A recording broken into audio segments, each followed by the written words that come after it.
Here we go, 1985. Chopper, baby. It's got a +10 front end on it. 41mm tubes. Wide glide front end. Fucking dog in the background. Mikuni carburetor. Got a sick little velocity stack. It's a real Harley frame. What was some pretty good paint. Got ruined by the gas. Yeah. Softail bag, oil bag. Alpine trans, Prism foot pegs, Prism shift or brake pedal, the Wagner style master.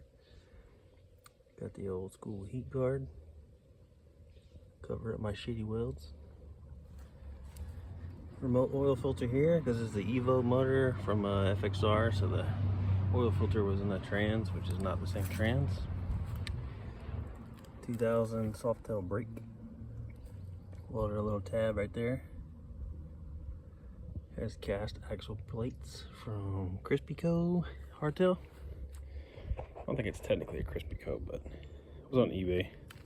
Some dude in Montana. Got these sick old fish tails.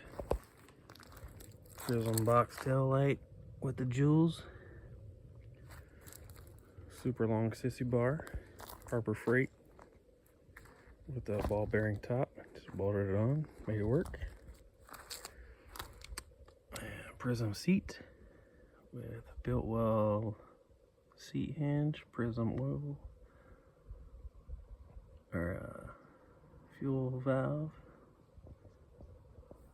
Prism shifter again, half-inch, inch and a half BDL, open primary.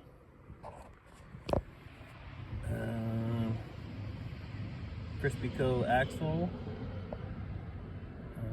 It's a 46 rear, 24 front tooth sprocket, so it's like 2.0.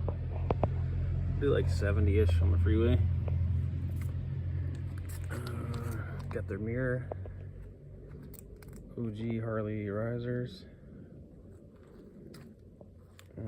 Throttle bros. Throttle works. If you ever run a Mikuni with a single wire, single cable throttle, this is the only way you can get this shit to work. So you gotta cut off the wheel, not my finger, cut the wheel off right here. Trim this dude down like that, then it'll fit, and then the cable will fit in there. That's the only way I know, unless there's another cable that I don't know about, but whatever, it works. Points ignition. Yeah, that's pretty much it. Simple shit, it all works. That's it.